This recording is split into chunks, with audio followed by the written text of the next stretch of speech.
인생은 가슴이 두근거리는 것을 찾을 때까지 계속해서 나아가는 것. 뛰는 심장을 잘 다스리며 각자의 페이스로 꾸준히 걸어가는 것.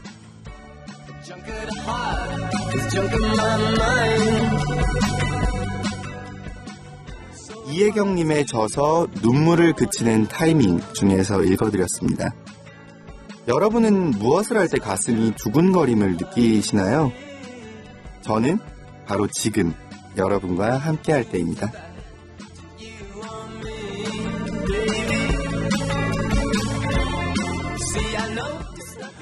12월 24일 토요일 야자수 노래 한 곡 듣고 출발할게요. 보아의 My Sweetie.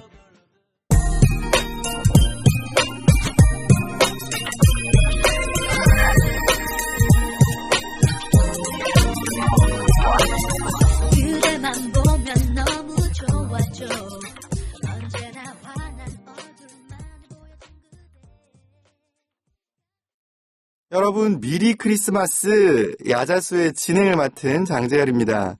우리의 가슴을 설레게 하는 두 분과 함께합니다. 두 분 스님 오늘도 스튜디오에 모셨어요. 안녕하세요. 네, 안녕하세요. 네, 지난 방송이 나간 후로 울림 게시판과 문자를 통해서 많은 분들이 함께해 주셨어요. 지금부터 이 감사한 말씀들 스님들과 함께 하나씩 나누어 볼게요. 자연 스님, 네, 하나 읽어주시죠. 이거 제가 읽어야 되나요? 네. 이거 참 뻘쭘한데. 진정으로 자신을 사랑할 줄 아는 사람은 고통조차 즐길 줄 알아야 한다. 이게 제가 쓴 글인데 이 양반이 제 글을 올려가지고 저한테 읽으라고. 네. 이게 상도덕이 좀 없는 겁니다. 뒤에 것도 읽어주셔야죠. 네. 네. 너무 부끄러워하시는데요. 뒤에 역시나 자연 스님 하트가 적혀 있어요. 스님, 제가 진행하면서 스님께서 이렇게 얼굴이 빨개지시는 건 처음 보는데요. 물소리 바람소리님 감사합니다. 코코팜님 사연도 하나 가섭스님께서 읽어주시죠. 네, 이분은 우리 여덟 팬 같은데요. 네. 저번에도 댓글을 달아주셨는데요. 무개념이 개념에 나오는 질문들 되게 엉뚱하게 했다가 무속신앙 이야기를 들으면서 타중교에 대해 저의 무지를 더 어마무시한 걸 깨달았어요. 유유. 북구 무튼 자연스님 가섭스님 말씀 들으면서 저도 같이 생각하고 상상하고 즐거웠습니다. 히히. 재열님의 진행솜씨도 엄지척. 네, 코코팜님이 보내주셨습니다. 네, 코코팜님의 이 칭찬 선물 세트 감사히 받겠습니다. 저도 하나 읽어볼게요. 가섭스님과 자연스님 그리고 장재열 불자님의 고품격 진행으로 항상 설레임 모드입니다. 웃음 별님이 보내주셨어요. 네, 아마 저도 그렇고요. 우리 두 분 스님께서도 그러실 텐데요. 여러분들 응원을 받으니까 더욱 설레는 마음인 것 같아요. 앞으로도 여러분들의 이런 설레임들 많이 전해주시면 저희가 설레는 목소리로 소개해드리도록 하겠습니다. 이렇게 참여해주시는 여러분들을 위해서 안내드릴게요. 울림 앱 게시판에 댓글 또는 유료 문자 샵 1252, 우물정 1252로 참여하실 수 있고요. 이메일 주소는 radio@btn.co.kr, btn 불교 라디오 야자수 담당자 앞입니다. 여러분들의 많은 응원과 목소리 부탁드릴게요. 자, 이제 오늘의 본격적인 이야기들 시작해 볼 시간인데요. 자연스님, 오늘은 어떤 코너 준비되어 있나요? 예, 가자톡톡이 첫 코너인데요. 무엇이든 물어보세요라고 생각하시면 될 것 같아요. 우리 스님들에게 묻고 싶었던 것들 또는 평소에 불교에 대해서 궁금했던 점들을 답해드리는 시간입니다. 네, 두 분 스님의 입담이 또 기대되는 토크 시간이죠. 또 오늘의 두 번째 코너 가섭스님께서 소개해 주시죠. 네, 가자톡톡에 이어서 여러분들의 사연을 읽고 함께 상담해드리는 작은 공간이 마련됐습니다. 야자 상담 부스인데요. 여러분 마음속에 담아둔 이야기를 여기서 찬찬히 풀어보시면 참으로 좋을 것 같습니다. 네, 이렇게 스님께서 두 분 모두 무엇이든지 물어봐라, 털어놔라라고 하셨으니까요. 청취자 여러분들도 가볍게 수다 떤다고 생각하시고 저희 야자수에 많은 참여 부탁드리겠습니다.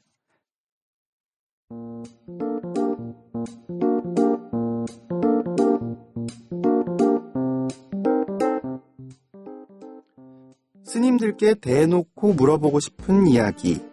가자 톡톡.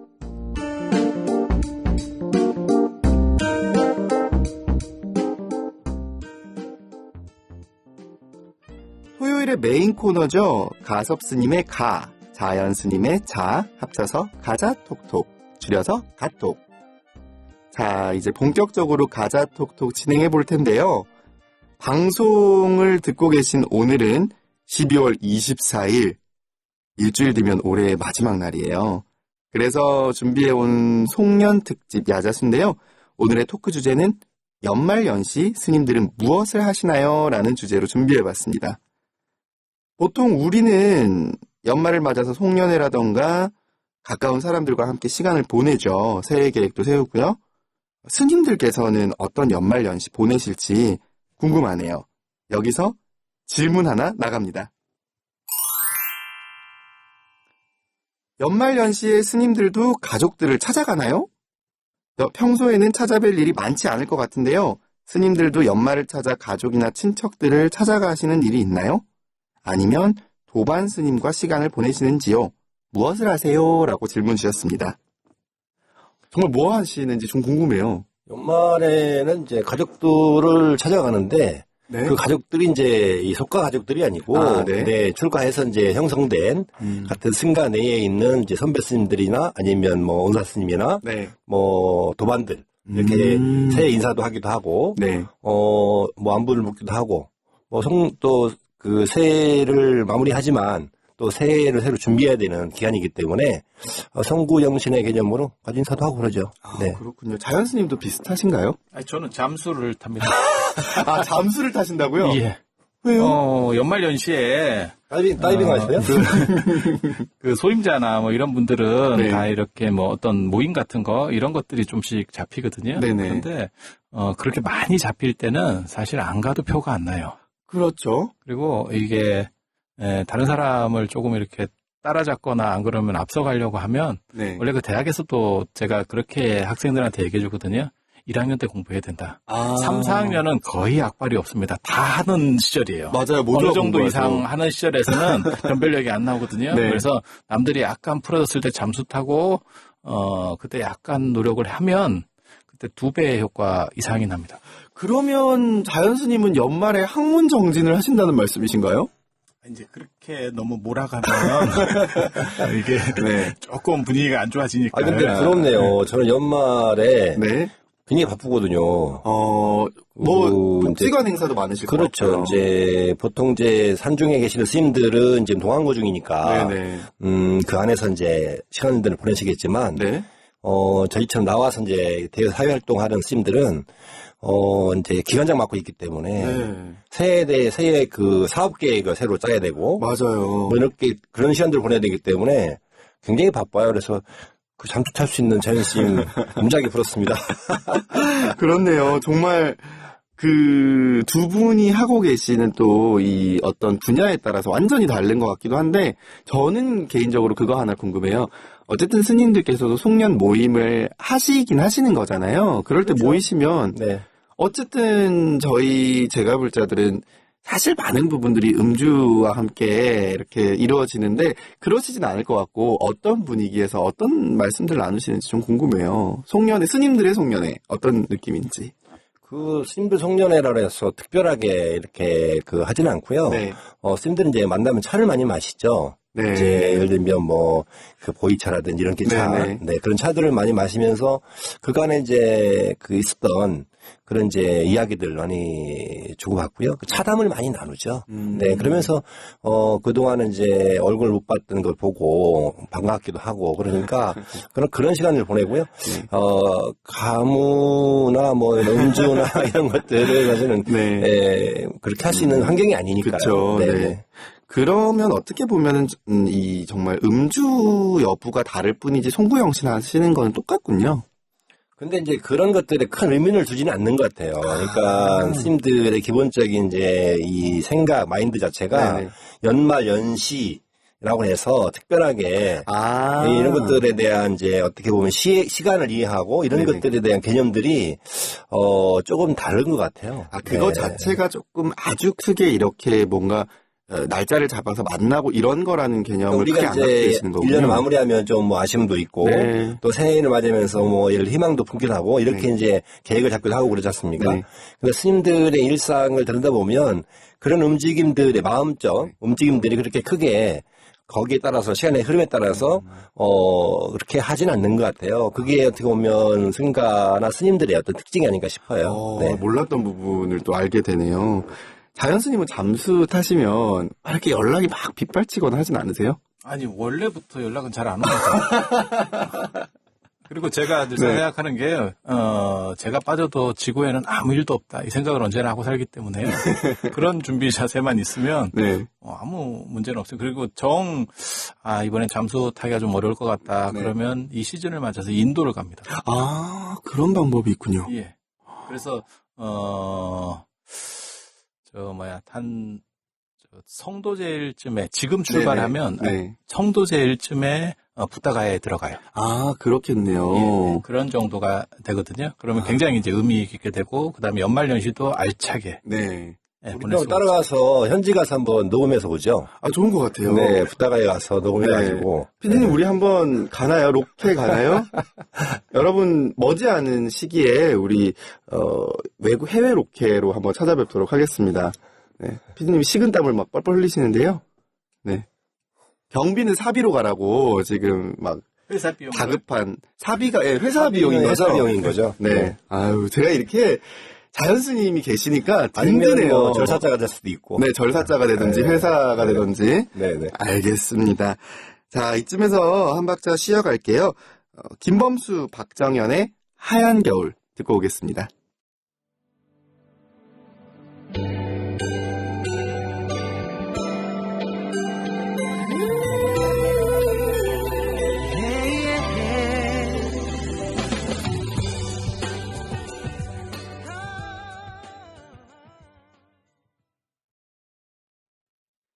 네, 김범수, 박정현의 하얀 겨울 듣고 오셨고요. 스님들께 대놓고 물어보고 싶은 가자 톡톡 이어가 볼게요. 자, 두 번째 질문입니다. 연말과 연초의 절에서는 어떤 걸 하나요? 한 해를 마무리하는 12월, 그리고 새해를 시작하는 1월, 절에서는 어떤 일들이 벌어지나요? 스님 하셨습니다. 자연스님, 근데 절에서 연말 연시에 아주 특별한 일이 저는 없을 것 같은데요. 어떤가요?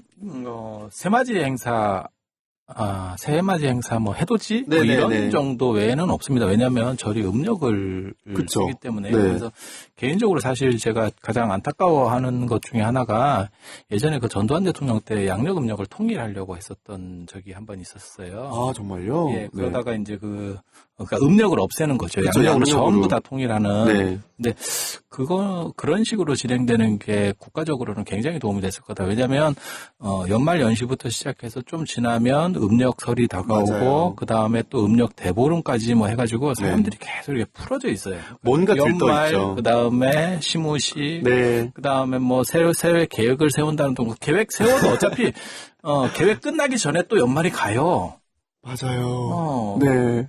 그런 식으로다가 한 달, 두 달 이런 식으로 이렇게 풀어지니까요. 네네. 게다가 요즘은 또 크리스마스 이래가지고 12월 초부터 이상하게 이렇게 흥청망청하는 상업적 분위기 이런 맞아요. 것까지 나오니까 네. 캐롤 너무 싫어요. 너무너무 이게 낭비가 심한 것 같아요. 네. 캐롤 왜 싫어요? 솔로라서요. 네. 나는 솔로인지만 안 좋던데. 제가 말을 해놓고 아차한 게 두 분 스님께서는 저보다 더 오랜 시간 해오셨는데 제가 참 어디 감히 근데 앞에서 절에서는 캐롤이 안 나와요. 그쵸. 어차피 연불소리 나오니까 별 네네. 말이고. 근데 맞는 말씀인 것 같아요. 그 음력으로 절에서는 하니까 예.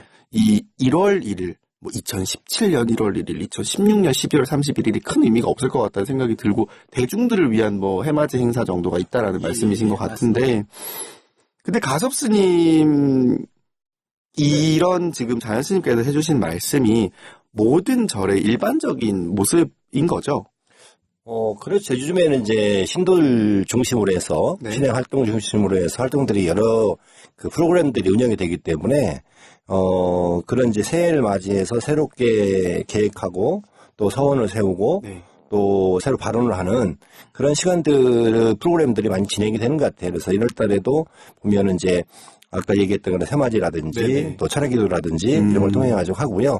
공교롭게도 이제 옛날에도 이제 제가 어렸을 때 절에서 있을 때도, 네. 그 12월 달에, 음력으로 12월 달에 양력 1월 달일 경우가 많아요. 그쵸. 네. 네. 그런데 그때 이제 음력으로 12월 1일부터 네. 12월 8일까지 그 12월 8일이 부처님 성도제일이거든요. 네네네. 그래서 그때 이제 이렇게 기도를 많이 하고 아. 그랬던 것이 이제 이렇게 생각이 납니다. 그래서 그렇네요. 그 기도를 겸해서 새해를 맞이했던 예, 그런 이제 기억이 납니다.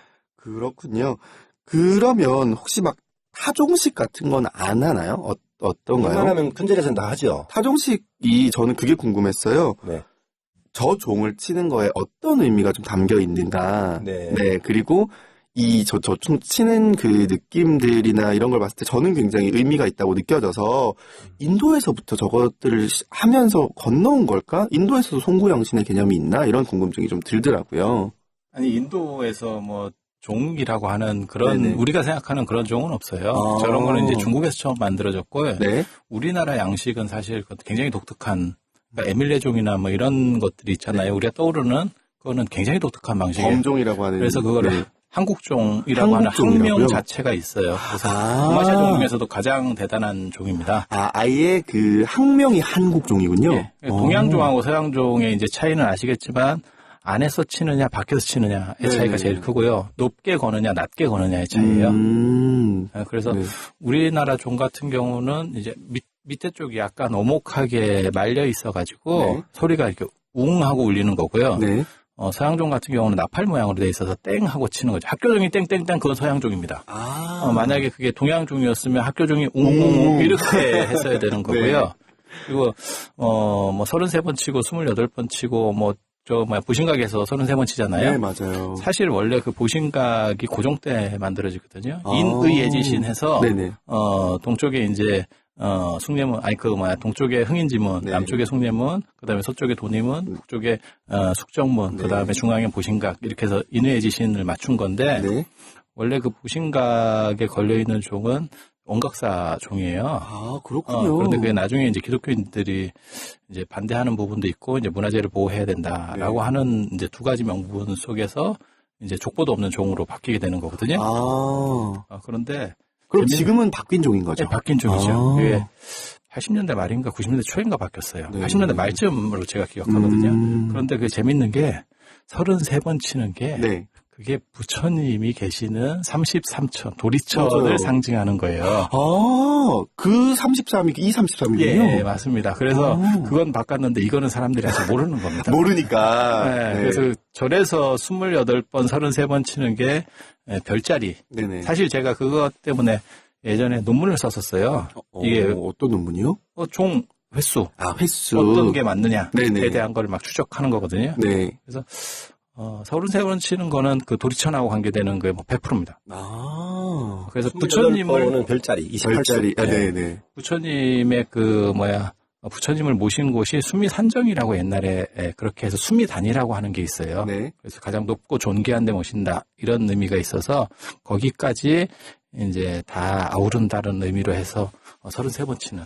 그래서 우리는 첫 새해의 시작을 부처님과 함께 시작하는 겁니다. 그러네요. 예. 어떻게 보면은 우리 제가불자 여러분들 저처럼 이 신년타종의 의미까지는 모르셨을 수도 있을 텐데 이 33번의 우리 2017년을 맞이하는 타종만큼은 정말 부처님이 계신 도리천을 생각하면서 맞이할 수 있을 것 같다는 생각이 드네요. 요즘에는 이제 사찰에서 그런 이제 타종 행사를 많이 해요. 네. 그러니까 옛날에는 이제 그 스님들이 이제 의식으로 그 범종을 섰다면 네. 요즘에는 이제 오픈해가지고 타종 그 체험 행사들을 많이 합니다. 네, 맞아요. 그래서 그 이제 그 범중각이 있는 사찰에서는 새해에는 이제 일반인도 칠 수 있게 그 기회를 주기 때문에 네. 그런 데 가서 한 번씩 쳐보시면 아마 특별한 아주 멋진 경험이 될 겁니다. 그러네요. 이 종을 치는 의미, 횟수의 의미들도 알아봤고, 가섭스님 말씀대로 이런 의미들을 우리 청취자 여러분들이 품고 가까운 절에 가셔서 새해에는 한번 타종 체험까지 해보시는 것도 좋을 것 같아요. 자, 이제 이렇게 연말 연시와 관련된 이야기들 들어봤는데요. 여러분들 좀 궁금증이 풀리셨죠? 그러면은 이 시점에서 그분이 알고 싶다로 들어가 볼까요?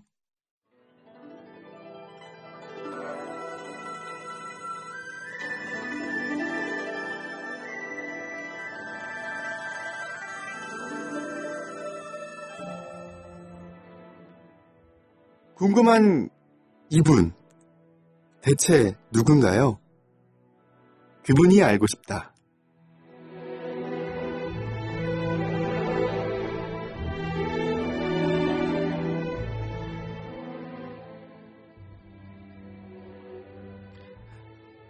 자, 지금부터 여러분이 알고 싶은 그분에 대해서 스님들과 이야기 한번 나눠볼게요. 근데 이 코너 원래 앞에 있었던 코너 아닌가요?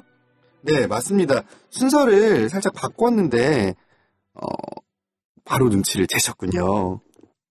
그러게요. 없어진 줄 알았는데, 혹시 코너를 폐지하느니 이렇게 분량을 채우겠다는 뜻 아닌지 모르겠습니다. 네, 스님, 아마 예리하게 정답을 맞히신 게 아닌가 싶은데요. 작은 코너라도 이 방송 분량과 청취자 여러분들의 알 권리를 위해서 놓치지 않을 거라는 의지가 아닐까 싶습니다. 맞죠, 피디님? 네, 다 꿰뚫어 보셨다는 표정으로 오고 계시네요. 자, 어쨌든 지난번에 이어서 성철 스님의 일화를 들어봤는데 이번에는 어떤 내용일지 가섭 스님의 목소리로 한번 들어보겠습니다. 1949년 1월 부산 묘관음사 삼촌 손을 잡고 찾아간 13세 소녀에게 버럭 소리를 지른 성철 스님.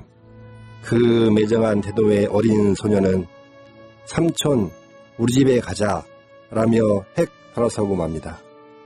그 소녀는 성철 스님이 추가하기 전 석가에서 얻은 친딸이었습니다. 소녀는 그날 바다를 바라보며 어릴 적 어머니와 자신을 남겨두고 떠난 친아버지에 대한 그리움을 모두 흘려보냈습니다. 이후 소녀는 우유곡절 끝에 출가하여 성철 스님에게 불필이라는 법명을 받았습니다. 1953년 봄 통영 안정사에 계셨던 성철 스님을 두 번째로 찾아갔던 때였습니다. 네, 성철 스님의 일화를 소개해드렸습니다. 네, 저도 들어봤던 기억이 있는 일화인데 참 들을 때마다 마음이 묘한 것 같아요. 이게 물론 출가하신 이후에는 부녀 관계가 아니지만 그래도 이 13세 어린 소녀의 입장에서 생각해보면 좀 가혹한 기억이 아니었을까 싶은데요. 두 분 스님은 이 일화 어떻게 보시나요? 네, 이게 들었던 이야기고 어떻게 보면 이제 많은 분들도 이 이야기는 알고 있을 것 같아요. 네. 그만큼 이제 수행 측면에서는 아주 엄격하고 또 한편으로는 굉장히 냉정하게 네. 그 성품을 가졌었던 이제 큰 스님이었던데요. 아마 이때에 이러한 이제 어떻게 보면 아픔들이 비구니 스님으로서의 불필 스님을 네. 큰 스님으로 또 자리매김하게 한 게 아닌가 이런 또 생각을 해봅니다. 그렇네요. 네. 근데 저는 이 일화 들을 때마다 한 가지 궁금했던 게 있었어요. 이 불필 스님의 법명, 불필이라는 이 법명이 사실은 굉장히 좀 쉽게 접할 수 없는 법명이잖아요. 이게 어떤 의미를 담아서 법명으로 이렇게 탄생을 한 걸까? 어떤 의미를 담으신 걸까? 좀 궁금하더라고요.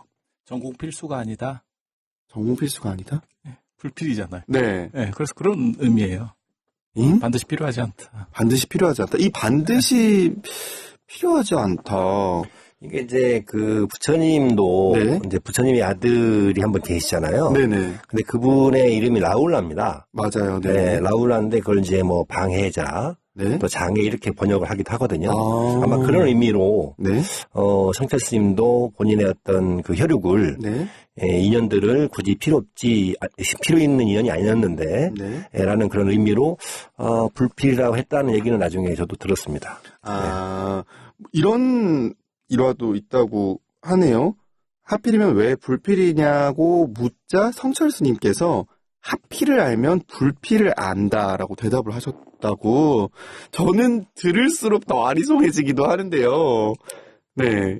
이게 이 불필 스님께서는 어떻게 이걸 받아들였을지 좀 궁금하기도 하고 참 그런 느낌이 있어서 저는 개인적으로 이게 스님은 이미 이제 뭐 불필 스님 또한 이렇게 수행자로서의 그 족적을 남기셨지만 이 13세 소녀가 이렇게 자라서 그 참 우여곡절 끝에 출가를 하기까지 그리고 불필이라는 법명을 얻을 때까지 어떤 마음이었을까라는 참 그런 생각이 저는 좀 드네요. 개인적으로 저는 사실 이런 부분에 대해서 이게 조금 관점이 달라요. 별로 긍정적이지는 않습니다.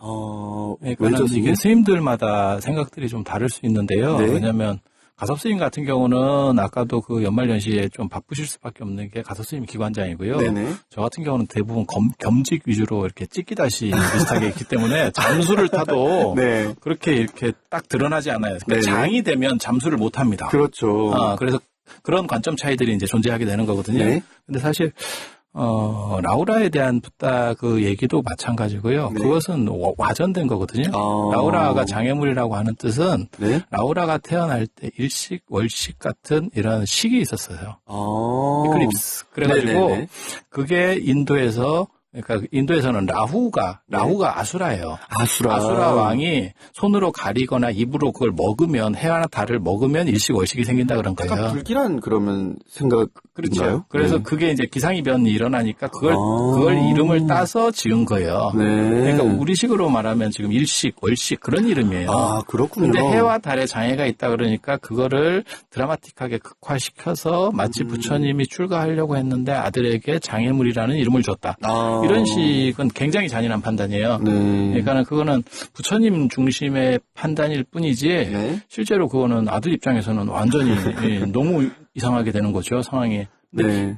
성철 스님도 마찬가지예요. 당신이 수행을 하시는 것은 맞지만 네. 거의 엄격하게 수행을 하시는 분이니까 이런 행동을 하시는 건데 이런 인식이 사실 불교에 그렇게 긍정적이지는 않아요. 그러니까 엄격한 수행자상이라는 건 필요한데 네. 가족과 끊는 게 원래 불교는 아닙니다.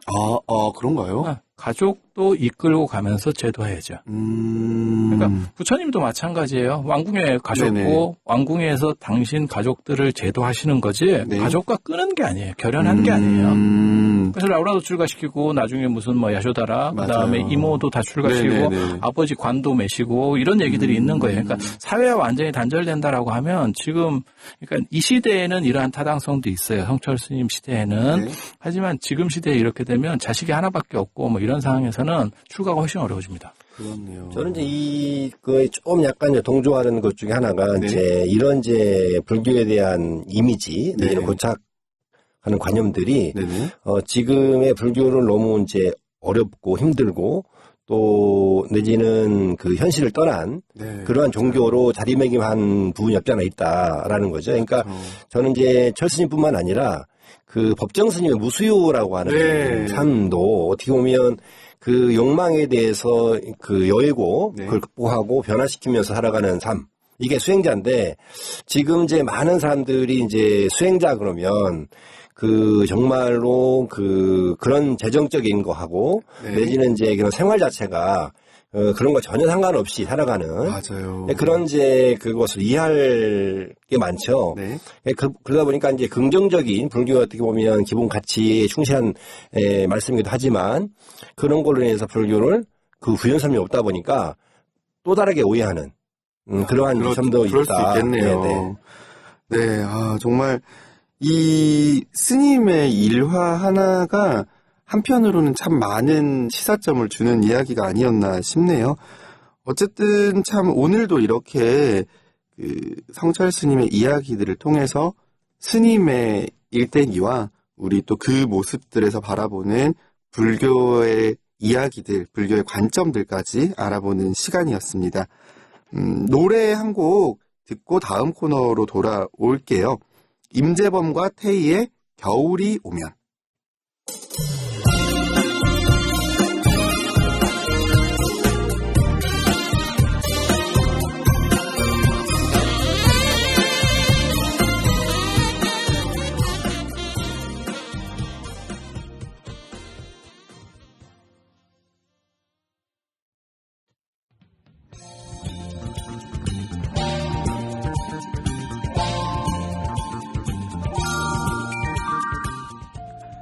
상담소에 가면 스님이 있다. 야자 상담 부스.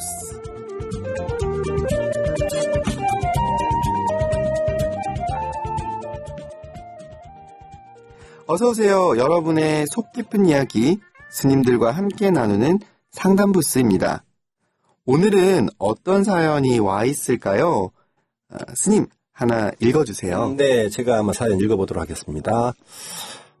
사람들 앞에 서면 너무 긴장이 되다 보니 가급적이면 만남을 피하고 싶어집니다.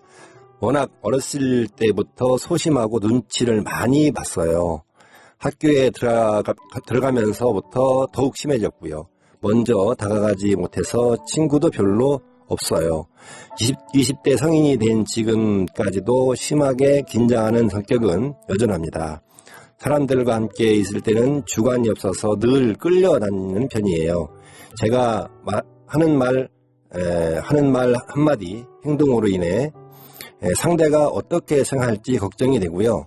상대방이 기분 나쁜 모습을 보이면 혹시 나 때문인가 싶어서 안절부절 못하게 됩니다. 이런 성격을 고치고 싶어서 상담을 받고 싶지만 아직까지 별다른 변화가 없네요. 사람들에게 잘 보이고 싶고 사랑받고 싶은 마음 때문인 것 같아요. 또 한편으로는 저를 싫어하고 멀리할까봐 무서워요. 어떻게 하면 인간관계를 두려워하지 않고 당당하게 행동할 수 있을까요? 저는 앞으로 좋아질 수 있을까요? 사람들에게 잘 보이고 싶은 마음이 오히려 대인관계에서 문제가 되는, 참 저도 많이 만나고 나누는 사연들인데요. 오늘 스님들 말씀을 들으면서 한편으로는 조금 내려놓을 수 있는 마음의 변화가 있으셨으면 좋겠다 싶어요. 저는 이 사연 먼저 자연 스님께 좀 여쭙고 싶은데요. 제가 이 야자수를 하면서 스님을 뵀을 때의 느낌은 첫인상은 뭔가 이렇게 점잖으시지만 사실 그 안에 이 내성적이고 이런 느낌이 아니라 뭔가 이 내공이 있어서 마이웨이 하시는 느낌이 좀 있어서 이 사연자분이랑 정보 안 되시지 않을까? 그래서 더 의미 있는 조언을 해주시지 않을까 싶은 생각도 좀 들더라고요. 사연자랑 아마 완전히 일치할 겁니다. 아, 정말요? 네, 거의 100% 일치하는 상황이고요. 저도 다른 사람 대인관계가 별로 안 좋습니다. 아니 근데 스님은 이렇게 말씀 나누다 보면 괜찮아 약간 이런 느낌이 좀 있으시잖아요. 안 그래요. 자연 스님 굉장히 낯가립니다. 아, 정말요? 네. 근데 저는 이제 스트레스를 안 받는 성격은 네네. 성격인데요. 네. 근데 제가 원래 제가 저번에도 그런 말씀 드렸잖아요. 제가 3대째 A형 선고를 양가 다 합쳐서 계속 A형 이기 때문에요. 원래 그런 거고요. 네. 그런 입장에서 사찰에서 살아남기 위해서 뭔가 하나 기술은 있어야겠다. 그래서 대중연설 기술은 배웠어요. 대중연설이요? 그래서 저는 사람 많을 때 편해요. 사람이 한두 명일 때 훨씬 불편합니다. 강의 같은 거 하시거나 이런 거 그것도 좀. 한 10명, 20명 이러면 별로 재미가 없습니다. 그게 한 100명, 200명 이러면 재밌습니다. 야, 이게 되게 의외네요. 그러니까 그거는 네. 직업적으로 어떻게 보면 기술로 배운 거기 때문에 발현된 기술이네요. 그래서 올라갈수록 더 그게 기운이 살아나요. 그리고 또 뭐가 있냐면 저 같은 경우 그리고 이분도 관계가 없어요. 왜냐하면 네. 이런 비슷한 약간 성격들도 대통령도 하시는데요, 대통령도 됐습니다. 이런 분도 대통령이 됩니다. 괜찮습니다. 성격으로 인해서 못할 건 없다, 못 될 건 없다는 그리고 말씀이시네요. 안철수 의원 같은 경우도 이거 맞아요. 대인 관계보다도 대부분 네. 업무 지시 같은 거를 SNS나 이런 걸로 했다고 많이 들었거든요. 막 아웃고잉하고 쾌활한 스타일은 아니시죠. 네, 저 네. 같은 경우도 대부분 그런 식으로 일을 진행하고요. 그리고 이런 분들이 자기 존재 위치를 정확하게 이분처럼 네. 아예 뭔가는 꼭 내가 관심은 받고 싶어. 이러면 저는 어떤 식으로 선택을 한 거냐면요. 네. 남이 꼭 필요하지만 힘들어서 잘 못하는 걸 내가 해놓으면 돼요. 아. 그러면 그 부분이 필요할 때 반드시 연락이 옵니다. 그러네요. 그러니까 그냥 이 사람이 해도 되고 저 사람이 해도 되는 데선 절대 연락 안 옵니다. 근데 저 사람밖에 그 기능이 없어라고 네. 할 때는 저거는 뭐 어떻게 해서든지 연락 옵니다. 아, 어떻게 보면 나의 이 쓰임이 있는 존재가 되는 걸로 인한 관계들인 거네요. 그렇죠. 그렇게 네. 해서 계속 노력하는 삶을 살면요. 그러면 자기 개발도 되고 그다음에 외부에 흔들리지도 않고 네. 그다음에 인정받는 사람이 될 수 있어요. 한 가지 단점은 네. 인생이 약간 피곤해진다는 거야. 아, 너무 계속 기술 개발을 계속 해야 돼요. 나는 녹슬면 안 돼. 이런 마음으로. 네. 근데 그러니까 정말 뭐 잠수 타면서 네. 기술 개발하고 있잖아요. 아, 그런 사연이 있었군요. 아픈 사연입니다. 네. 아니, 정말 말씀 듣다 보니까 이 마음의 이 전환을 떠나서 정말 실질적으로 내가 쓰임 있는 존재가 된다라는 것도 되게 의미 있는 것 같고, 가섭스님은 사실 근데 언제나 호탕하고 대인관계가 좋으셨을 것 같아요. 그렇지 않습니다. 아, 네? 네, 그렇지 않습니다. 아픔없이 성장하는 사람입니다. 이제, 이분 같은 경우에는 자존감이 굉장히 많이 떨어진 상태잖아요. 그걸 극복하기 위해서는, 그런 여러 가지 스킬을 익혀서 하는 것도 좋지만, 네. 스스로 자신을 확인해야 돼요. 확인한다고요? 네, 이분이 지금 가장 부족한 거는 스스로를 확인하지 못한 거예요. 자기 자신을. 어떤 말씀일까요? 이 확인이라는 건. 예를 들면 이분 같은 경우에는 이제 가까운 절이나 네. 아니면 수행센터에 가서 네. 그 명상한다든가 아니면은 이제 108배를 한다든가 그러면서 그 스스로의 시각을 네. 외부에 있는 시각을 자기 자신을 좀 끌어들여 가지고 자신에게 긍정적인 메시지를 계속 주면서 네. 자신을 확인하는 시간을 갖는다면 아마 큰 도움이 될 겁니다. 네. 어떻게 보면 지금 이 분은 너무 자신을 과소평가하는 잘못된 확인을 하고 있는 거군요. 그러니까 남의 눈치를 너무 많이 보고 있잖아요, 지금. 네네. 그러니까 밖에 환경에 따라서 저기 환경이 나로 인해서 그런 게 아닐까라고 네. 하는 염려가 너무 사실 많단 아닌데. 말이에요. 그렇죠. 네. 아까 우리 자연스님이 이제 지나가면서 얘기했는데, 아까 자연스님이 이 지구에 자연스님이 없어도 지구는 잘 돌아간다는 얘기가 맞아요. 있었으니까. 네. 그러니까 너무 이렇게 신경 쓸 필요는 없는 거죠. 네. 그러네요. 어떻게 보면은 진짜 그 말씀들에서 이분이 조금 더 깊이 있게 하우투를 고민해 볼 수 있을 것 같아요. 정말 자연스님 말씀대로 이렇게 나의 쓰임, 사람들과의 관계 속에서의 나의 의미를 만들어내면서 사람들과 관계를 물꼬를 트고 그러면서 자기 스스로를 계속 확인하는 그 양쪽의 연습들과 훈련들이 만들어지다 보면 어떤 의미로든 사람들 사이에서 좀 빛나는 그런 존재가 되지 않을까. 마이크 컨트롤은 필요해요. 네. 그게 공자도 그렇게 행동을 하거든요. 공자도 정말요? 인생 팔자가 별로 안 좋았습니다. 그렇군요. 그래서 노노 첫 구절이 그거잖아요. 하기 쉽지 불역 여로화라고. 네. 거기까지는 아무 이상이 없습니다. 그 다음 구절은 사실은 같은 첫 구절이 아니에요. 어떤 하기 구절이죠? 쉽지 불역 여로화 유붕자원방내함에 불역 낙후화. 거기까지는 같은 네. 구절이고요. 온구지불온이면 불역 군자화라는 대목이 나오거든요. 네. 남이 알아주지 않아도 성내지 않으면 군자다. 그러니까 아무도 안 알아준 거예요. 이 양반은. 그게 지금 네. 자기 방어 기제를 펼치는 겁니다. 그러면 그 글에다가 그 사연이 있어요. 난 괜찮아, 난 괜찮아. 계속 그거를 공자도 하면서 자기 신념을 굽히지 네. 않고 가는 거예요. 그렇군요. 예수도 마찬가지잖아요. 예언자는 맞아요. 고향에서 인정받지 못한다. 그게 뭐냐면 가본이 조금 이렇게 뜨뜻미지근. 아니죠. 왜냐면 네. 아무리 성공해서 가도 네. 그 마조대사에게도 그게 있어요. 공자에게도 똑같은 공자 가어에 보면 어떤 얘기가 있냐면 네. 대단한 사람이 온다고 그래서 어떤 할머니가 갔어. 네. 우리 출신이라던데 네. 그래 갔더니 뭐라고 얘기하냐면 누군가 했더니 저 동쪽 집 공씨 아들놈이구만. 이렇게 그 어렸을 때 문제 일으키고 그걸 다 기억하고 있는 그래서 고향에서 인정받지 못한다는 얘기예요. 그게 마조 스님한테서 나오는 거고 마시 아들내였네 이렇게 하는 네네네. 대목이 나오는 거고 예수도 그 얘기가 나오는 거예요. 네네. 한 가지 중요한 건 고향에서 유일하게 인정받은 성인은 붓다라는 거. 그러니까 그렇군요. 그 어렸을 때의 기억을 가진 사람들 사실 네. 사찰에서도 그런 거 있거든요. 행자한 사찰에서는 인정받기 굉장히 어렵습니다.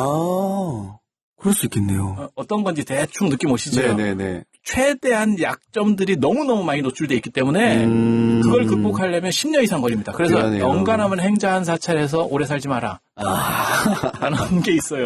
저 같은 경우 네. 그런 얘기를 좀 해주거든요. 네. 안 그러면 그걸 단시일 내에 극복하고 싶으면 어떤 방식을 취하면 되냐면 네. 교육 프로그램을 만들어서 그 사람들을 가르쳐라. 그러면 상하가 다시 뒤집어져요. 그렇네요.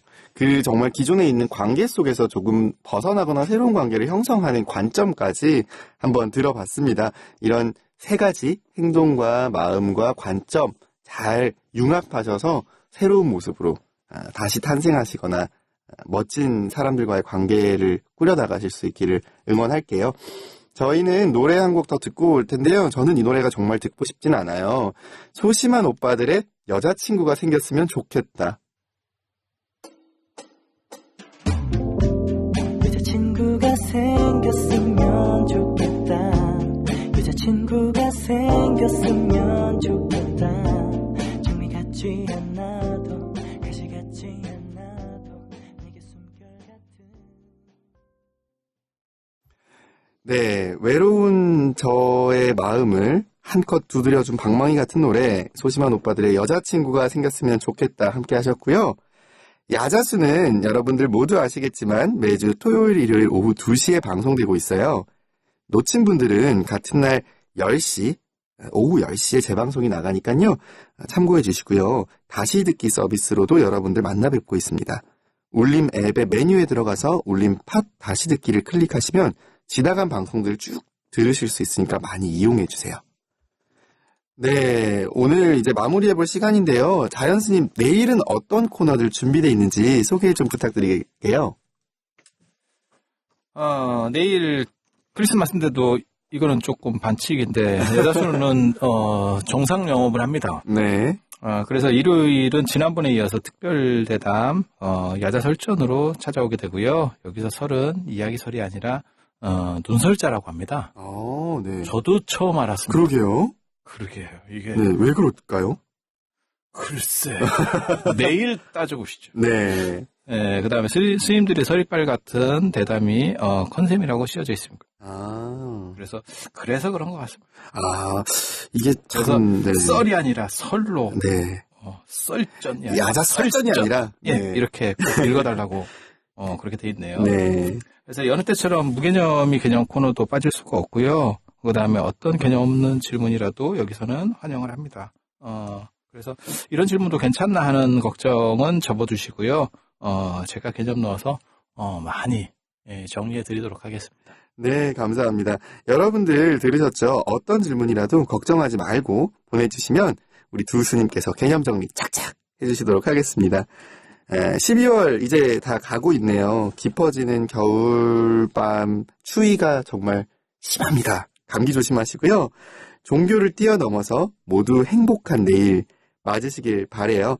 내일도 야자수와 함께 포근한 주말까지 보낸다면 더욱 좋겠죠.